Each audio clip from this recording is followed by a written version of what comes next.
Hey guys, my name is Louise and I'm an LF1 alumni. I graduated in 2021 and I'm going to be speaking about those of you who are interested in pursuing your medical career and specialization in Germany.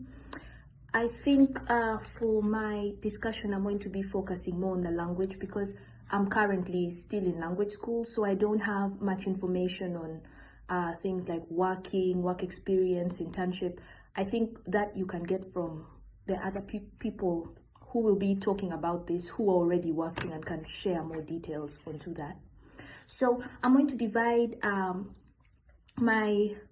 wouldn't call it a presentation. I'm going to divide basically what I'm going to talk about into just going to talk about my experience, why I decided to move to Germany, how I decided to move to Germany, and then I'll talk about mastering the German language, language school options, and the necessary exams you need to do to basically pass the language.